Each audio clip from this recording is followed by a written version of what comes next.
नमस्कार, जय मसीह की। प्रभु यीशु मसीह में आप सबों को हमारे इस चैनल द लाइट अपोलोजेटिक्स में स्वागत करते हैं। एक वीडियो लिंक मेरे पास पहुंचा और उस वीडियो में एक व्यक्ति किस तरीके से मसीह बना, फिर बाद में फिर घर वापसी किया, क्या कुछ रीज़न रहा है। आपको उसका रीज़न देख के बड़ा हंसी आएगा। और इसको जो है, इस व्यक्ति को जो आप स्क्रीन पे देख रहे हैं, ये वो व्यक्ति है और इसको पाठ पढ़ा रहा है, ज्ञान दे रहा है एक व्यक्ति। इस वीडियो को देखते हैं, बड़ा मज़ा आएगा। लास्ट तक ज़रूर बने रहिएगा।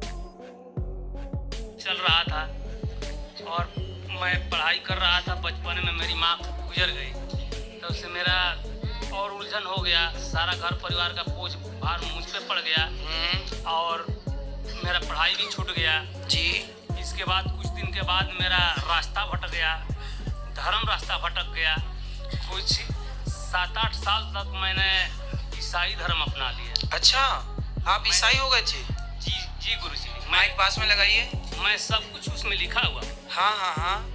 जब ईसाई धर्म एकदम अपने आप को एकदम मैंने उसके ऊपर। तो आपने ईसाई धर्म कैसे अपनाया? आपको किसी ने फोर्स किया था? जी। किसने किया था? वो फादर लोग आते हैं ना। फादर लोग आते हैं तो बोलते हैं कि ईसाई में हो जाओगे तो तुम्हारी सब समस्या ही दूर हो जाएगी, ईसाई बन जाओगे तो। ये बिल्कुल गलत बात है। ये कह रहा है कि फादर लोग कहते हैं कि ईसाई बनोगे तो तुम्हारी सब समस्या दूर हो जाएगी। और ऐसा कई जो सो कॉल्ड पास्टर लोग हैं ना, वो लोग ऐसा कहते भी है कि तुम मसीह में आओगे तुम्हारा सब प्रॉब्लम दूर हो जाएगा, तुम सब कुछ मिल जाएगा। लेकिन ये गलत है। प्रभु में आने के बाद हमारा आत्मा का उद्धार हो जाता है, हम प्रभु में एक जीवन जीते हैं। लेकिन ये व्यक्ति एक बात कह रहा है, आप इसको यहाँ पे गौर किए होंगे कि फादर लोग कहते हैं, और फादर लोग तो आरसी में होते हैं। रोमन कैथलिक लोग फादर शब्द का इस्तेमाल करते हैं। तो ये बात कहीं ना कहीं एक बनावटी है।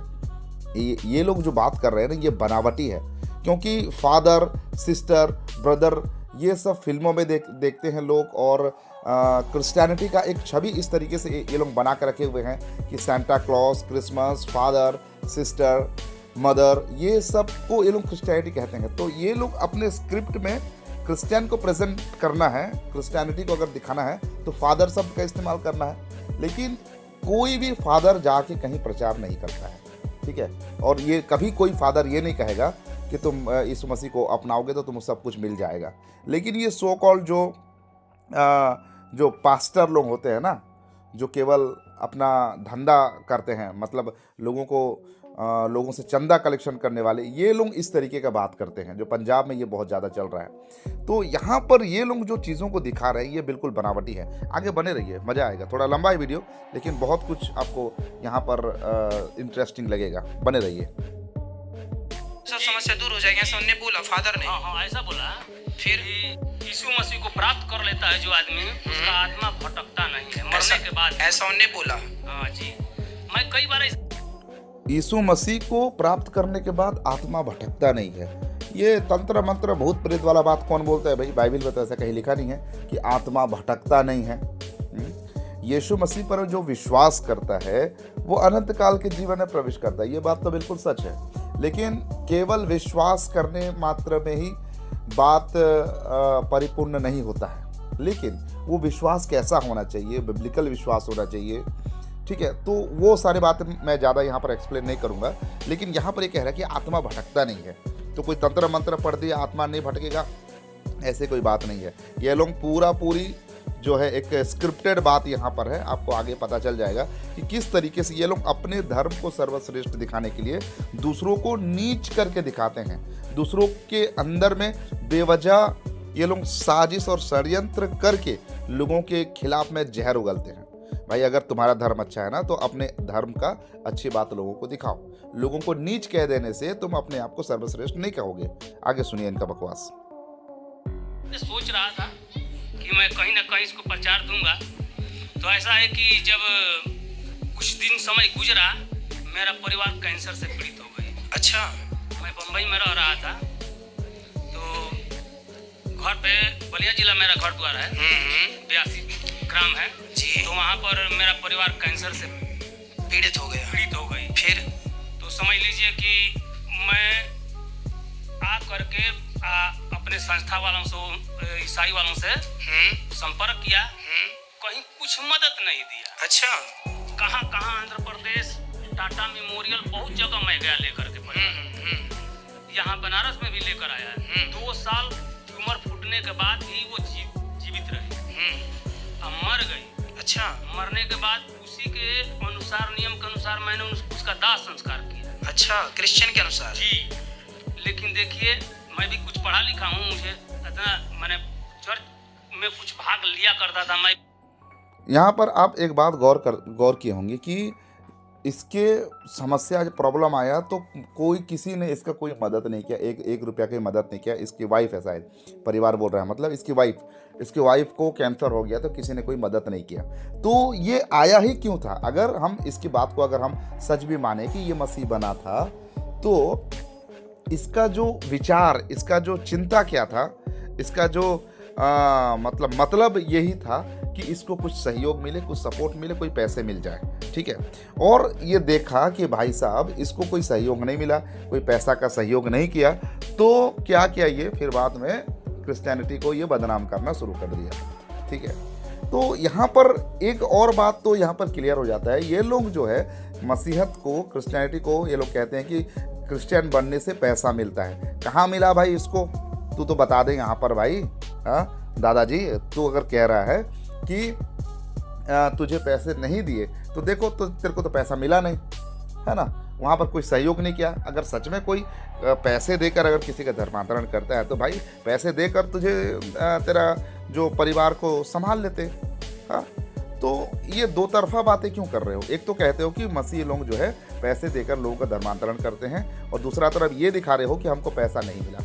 तो भाई तुम जाओगे लालच से, तो ये जो बात है ना, ये जो बात लोगों पर फैला दिया गया है। और बहुत सारे हिंदू लोग, बहुत सारे गैर मसीह लोग क्या सोचते हैं मालूम है? वो लोग ये सोचते हैं कि सच में मसीह बन जाने से, क्रिश्चियन बन जाने से पैसा मिल जाता है। और ये सोच के कई लोग क्रिश्चियन बन जाते हैं और वहाँ पर कुछ समय बिताते हैं और देखते हैं कोई पैसा वैसा नहीं मिलता है तो वहाँ से निकल जाते हैं। तो ये जो बाबा है ना, ये भी ऐसा सोच के ही मसीह को विश्वास किया होगा, अगर किया भी होगा तो, और लास्ट में देखा भाई कोई पैसा और रुपया नहीं मिलता है तो फिर से वहाँ से हट गया। तो भाई तुम लोग जैसे ना हजारों करोड़ों लोग भी अगर मसीह बन जाए ना तो कोई फायदा नहीं है। लेकिन एक व्यक्ति अगर प्रभु यीशु मसीह को सच्चे दिल से उद्धार करता, विश्वास करता है, उसी को प्रभु स्वीकार करता है। तुम जैसे लोगों की कोई जरूरत नहीं है। आगे सुनिए बकवास इनका। चलाता था, लेकिन उसमें वचन लिखा था कि जो आत्मा यीशु पर विश्वास करके मर जाता है वो आत्मा कभी भटकता नहीं है। ठीक है। कौन सा वचन लिखा है? कौन सा वचन लिखा है? ये बुढ़े के पास में ये वीडियो को पहुंचाइए, ठीक है। और ये जो बाबा है अनिरुद्धाचार्य बाबा के पास में ये जो अपना बात को रख रहा है, मैं पूछना चाहता हूँ कौन सा वचन लिखा गया है कि यीशु मसीह पर विश्वास करने से आत्मा भटकता नहीं है। भटकता नहीं है मतलब मरने के बाद आत्मा इधर उधर भटकता है, भूत बन जाता है, प्रेत बन जाता है, ये सब फालतू की बातें हैं, ऐसा कुछ नहीं होता है। आगे सुनिए इनका बकवास। मेरा परिवार दूसरे तीसरे दिन एकदम तबाही मचा दिया मेरे घर में। अच्छा, आत्मा भटकने लगी। मैं वो फास्टर से बोला तो बोल रहा था कोई दूसरा आत्मा होगा तुमको परेशान कर रहा होगा। अरे आज तक परेशान नहीं किया मैं। कौन फादर बोला भाई कोई दूसरा आत्मा परेशान कर रहा है? हाँ, तेरा कोई मर गया हो तो भटकने लगा इधर उधर, ये सब मनगढ़ंत बातें हैं। तुम्हारे बात में कोई सिर पैर नहीं है, कोई लॉजिक नहीं है। और भाई तुम ऐसे व्यक्ति के पास रख रहे हो जो खुद ही एक भटका हुआ इंसान है। आगे सुनिए। बहुत पैसा खर्च कर दिया, मैं बहुत बर्बाद हो गया। फिर कुछ दिन के बाद मेरा पिता भी मर गया। अच्छा। पहले तो मैंने बचपन में पढ़ाई कर रहा था, मेरी माँ मरी थी, फिर मेरा पत्नी मरी, ठीक है, फिर मेरा पिता भी मर गया, ईसाई में मरा। अच्छा। तब से मेरा ध्यान एकदम पाप में और लीन हो गया। मैं किसी को जानता नहीं था कुछ। अच्छा। पापे में एकदम लीन हो गया। फिर मेरे ऊपर ईसाई में ही सब लोग मरे, मतलब प्रभु यीशु मसीह को विश्वास करने के समय में उनका घर परिवार के लोग मरे और ये पाप में और लीन हो गया। भाई कोई भी ऐसा बाइबल का वर्ड्स नहीं है, बाइबल ऐसा हमें कभी भी नहीं सिखाती है कि तुमको कुछ मिलेगा, तुम आओगे, तुम्हारा आत्मा भटकेगा नहीं। हाँ, और तुम जो है तुमको पैसे मिलेगा, रुपया मिलेगा, ऐसे बाइबल नहीं सिखाती है। बाइबल हमें सिखाती है कि अपना क्रूस उठा के प्रभु यीशु मसीह के पीछे होना है। और एक मसीह जीवन बिताने वाला के जीवन में एक व्यक्ति अगर मसीह जीवन बिताता है तो उसके लाइफ में दुख आएगी, मुसीबत आएगी, क्लेश आएगी, और संसार का सुख सुविधा को त्यागते हुए उसको आगे बढ़ना है। और कोई पास्टर, कोई प्रचारक, कोई पादरी अगर ये सिखाता है कि तुमको ये मिल जाएगा, ठिकाना मिल जाएगा, ये हो जाएगा, वो हो जाएगा, वो एक नंबर का चोर है, जो पंजाब में इस समय बहुत ज़्यादा चल रहा है। मैं तो खुल के बोलता हूँ, वो एक नंबर का चोर और बदमाश इंसान है और लुटेरा इंसान है। वो कोई पास्टर, प्रचारक कोई नहीं है। ठीक है, आगे सुनते हैं इनका बकवास। संकट पड़ा, लेकिन हाँ, किसी को मैं दुख नहीं देता था, किसी से ईर्ष्या नहीं करता था, किसी को अपने द्वारा कष्ट नहीं पहुंचाता था। फिर आप वापसी हुई आपकी ना जी, तो आधी रात के समय मेरा ये शरीर अब समझ में आ रहा था कि मैं बचूंगा नहीं। अच्छा, फिर आधी रात के समय मैं निर्णय लिया कि मैं अपने सारे गलत कर्मों को मैं छोड़ दूंगा, त्याग दूंगा। अच्छा, मीट, मछली, अंडा सब कुछ खाता था। अच्छा, वो सब कुछ त्याग दिया। ठीक है। और अच्छा, ये गलत कर्म है। मीट, मछली, अंडा ये सब खाना, ये सब गलत काम है, ये पाप है। भाई, मीट, मछली, अंडा खाना ये पाप है। क्या क्या ये लोग का दिमाग क्या हो गया है? आगे सुनते हैं। भगवान कृष्ण का आपका ये साधना टीवी में जी जब देखने लगा, मेरा धीरे धीरे परिवर्तन होने लगा। अच्छा, ऑटोमेटिक परिवर्तन होने लगा। वाह, पूरी तरह से। मैं नशा भी करता था, उस नशा को मैंने कहा कि इसको भी त्याग दूंगा।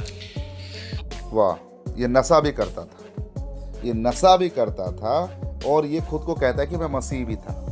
भाई, मसीह कोई एक व्यक्ति कहलाता है, खुद को कहता है, और वो नशा भी करेगा, हाँ, वो पाप में जीवन बिताएगा और खुद को मसीह भी कहेगा। कहाँ पे लिखा गया भाई? कहाँ पे बाइबल लिखा गया? कौन सा पास्टर सिखाता है? कौन सा चर्च में ये सब कुछ अलाउड है कि तुम नशा भी करोगे, हाँ, व्यभिचार करोगे और तुम खुद को मसीह भी कहोगे? हाँ, तो ये दोगलापंथी बात करना बंद करो। अपना मार्केट चमकाने के लिए दूसरे को बदनाम करना बंद करो। ठीक है, तुम जितना भी बदनाम करोगे ना भाई, खुद को खुद ही एक्सपोज करोगे। आगे सुनिए। मैं पूरी तरह से सब कुछ त्याग करके तब कहा कि मैं अब वृंदावन में जाऊंगा। मेरे जीवन की सारी कथाएं सफल हो गईं कि मेरा एक हिंदू क्रिश्चियन हो गया था, वो फिर घर वापसी हो गई। मेरा अपना, देखिए, गीता में लिखा है, स्वधर्मे निधनम श्रेयः परधर्मो भयावह। गीता में लिखा है कि आत्मा की मुक्ति कहीं हो सकती है, व्यक्ति की मुक्ति हो सकती है तो केवल सनातन धर्म वेद विधान के अनुसार पोथी पाठ। मैं इसलिए बोलता हूँ कि जो पोथी पाठ कराता है, जो गया श्राद्ध करता है, जो अरे कुछ भी ना कराए, चलो पोथी पाठ भी ना कराए, गया श्राद्ध भी ना करे, कोई सच्चे मन से भगवान का स्मरण कर ले और कह दे कि हे श्रीमन नारायण, हमारे पूर्वजों को सदगति दे दो, केवल इतनी प्रार्थना कोई सच्चे मन से कर ले तो भगवान उनके पूर्वजों को तार देते हैं, कभी नहीं भटकता वो। कितना गलत सिखा रहे हैं। अरे भाई, हर एक व्यक्ति अपने पाप का भागी खुद है। यहाँ पर ये जो बाबा कह रहा है कि हमारे पूर्वजों का पाप को अगर सच्चे मन से, अगर तुम इस समय भगवान को स्मरण करोगे, याद करोगे, तो हमारे पूर्वजों का पाप वो धुल जाएगा और उनको सदगति मिल जाएगी, मतलब उनको मोक्ष मिल जाएगा। ये किस तरीके का बात है भाई? हाँ, हर एक व्यक्ति खुद का पाप का जिम्मेदार वो खुद ही है। मुझे एक कहानी याद आ रहा है, हिंदू धर्म का ही एक कहानी है। हाँ, तो वो कहानी एक डाकू का था। अब वो पूरी एग्जैक्ट उनका नाम मुझे मालूम नहीं है, लेकिन ऐसा कहानी है कि एक व्यक्ति जाके वो चोरी करता है और वो अपने घर में खिलाता पिलाता है, अपने घर में ले जाके वो सब पैसे देता है।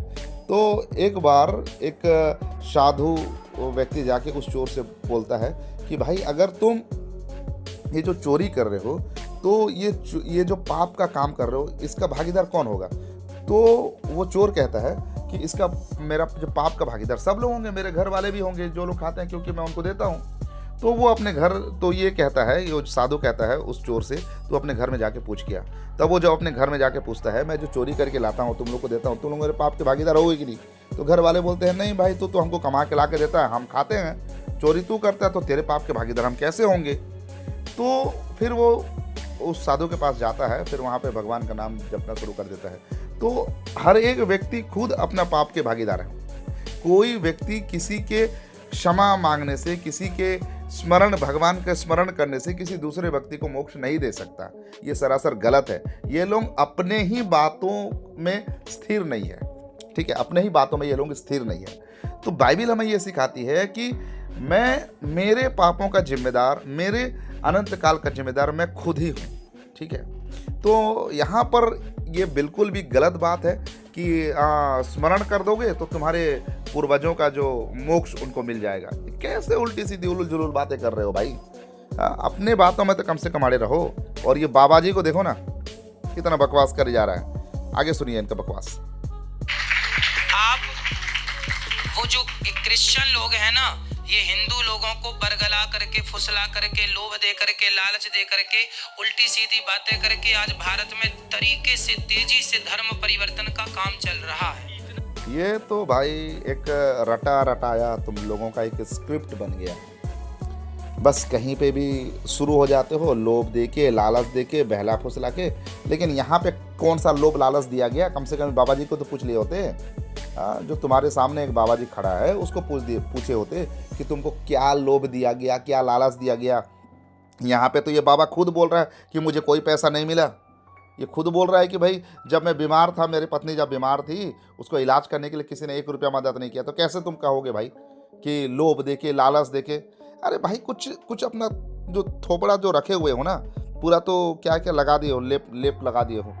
कम से कम अपना दिमाग थोड़ा सा इस्तेमाल करो। यहाँ जो बाबा बोल रहा है, बुड्ढा बोल रहा है, उसके आधार पे कम से कम तुम्हारा जो स्क्रिप्ट है कम से कम एक दूसरे के बात के साथ मैच होना चाहिए।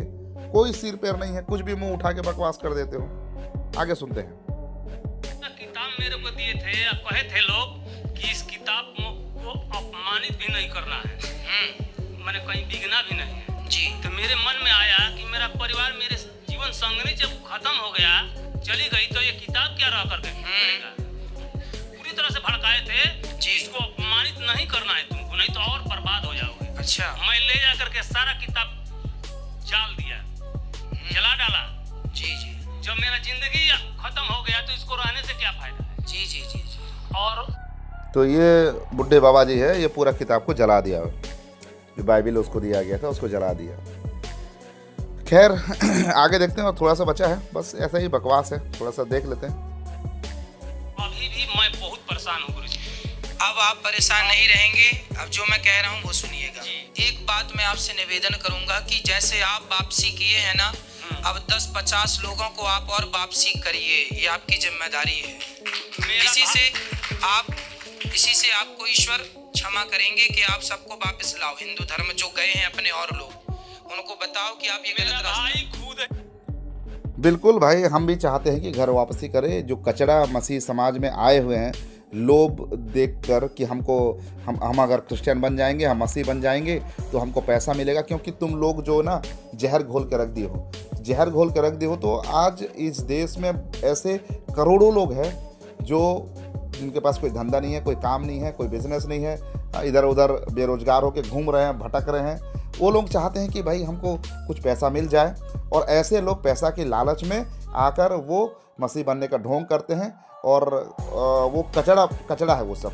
तो ये कचड़ा साफ करो भाई। मैं तो खुद कहता हूँ कि जितना घर वापसी जितना तेजी से हो उतना बढ़िया है, क्योंकि कचरा सब साफ हो जाए। लेकिन हाँ, एक बात है, तुम लोग जो डरा धमका के कई बार लोगों का घर वापसी करने का तुम लोग कोशिश करते हो। कई बार मैंने देखा है, कई सारे ऐसे वीडियो देखा है जो डरा धमका किसी का घर भी तोड़ दिए हो। मैं पिछले समय एक वीडियो दिखाया था, जो लोगों का घर तोड़ा गया, घर को जलाया गया, उनको मारा पीटा गया और उनको बोला गया कि तुम घर वापसी करो। तो ऐसा डराने धमकाने का काम तुम लोग करते हो, ठीक है। लेकिन जो बुढ़ा बाबा तुम्हारे पास आया है, ऐसा घर वापसी होना चाहिए, क्योंकि ऐसे कचड़ा और घटिया गंदा बदबूदार लोगों को मसीहत में कोई आवश्यकता नहीं है। आगे थोड़ा सा बचा है, इसको भी सुन लेते हैं, फिर हम बंद करेंगे। ये परेशान से तड़प रहा है, लेकिन सुनता मेरा भाई है। आपका भाई भी हो गया? भाई है।